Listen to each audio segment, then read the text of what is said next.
Salut, c'est l'heure de la minute ou du 2 minutes de coaching. Comme d'habitude, je te partage des super belles stratégies que je trouve avec mes clients. Aujourd'hui, coaching parental. Alors, il y a probablement un comportement néfaste, un comportement désagréable que ton enfant a.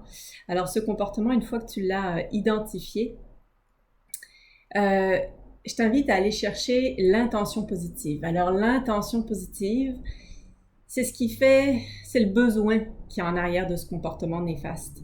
Imaginons que ton enfant fait le bacon, il se roule à terre, il est pas content, il crie, puis j'imagine que ça t'est probablement déjà arrivé. C'est quoi l'intention positive de ton enfant à ce moment-là? C'est pas d'obtenir ce qu'il veut, ça c'est pas positif comme intention. C'est pas d'embêter le monde, c'est pas positif comme intention. C'est peut-être tout simplement d'avoir de l'attention. Puis il peut y avoir plusieurs intentions positives, alors je te laisse les débusquer. Ce que je veux t'apporter aujourd'hui, c'est qu'une fois que tu as trouvé l'intention positive de ton enfant, nomme-la. Il fait le bacon, nomme-lui, écoute, quand tu es à terre comme ça, je le sais que tu as besoin d'attention. Serais-tu d'accord pour qu'on trouve un comportement qui réponde à ton besoin? Alors, c'est sûr que tu vas peut-être le dire dans d'autres mots si ton enfant il y a 4 ans, mais encore là, ça peut être très étonnant. L'intelligence d'un enfant, la vivacité d'esprit, elle est là.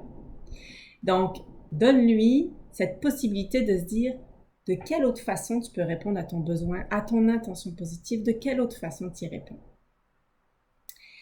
Et puis là, vous pouvez trouver des solutions entre vous. Et puis évidemment, il va y avoir probablement des choses qui vont se passer où tu vas t'apercevoir que ça ne respecte pas tes limites.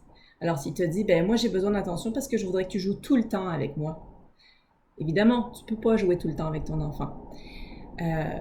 Donc là, il faut poser ta limite. Donc là, c'est ma petite parenthèse limite. J'entends ton besoin, j'entends ton intention positive. Tu veux jouer plus souvent avec moi, ça répondrait à ton besoin. En même temps, moi, j'ai besoin de temps pour. Puis là, tu peux expliquer les différentes tâches qu'il y a à faire ou aussi du temps toute seule. Et là, vous allez pouvoir trouver des solutions. Exemple, peut-être que vous allez pouvoir cuisiner ensemble puisque c'est une des tâches que tu dois faire. Peut-être que vous pouvez aller à l'épicerie ensemble parce que c'est une des tâches que tu dois faire. Peut-être que vous devez plier le linge puis c'est une tâche que vous devez faire. Alors ça peut être des solutions pour « tu as besoin d'attention, je peux t'en donner d'une autre façon ». On parle souvent du renforcement positif, mais on oublie des fois d'aller chercher l'intention positive en arrière du comportement néfaste. Alors, je te laisse là-dessus. Si tu as envie d'en jaser avec moi, ça va me faire plaisir. Appelle-moi, envoie-moi un petit message. Je vais toujours répondre à tes questions. Et puis, si tu veux partager avec nous tes astuces, tes stratégies, go, vas-y, on les attend là. Bonne journée!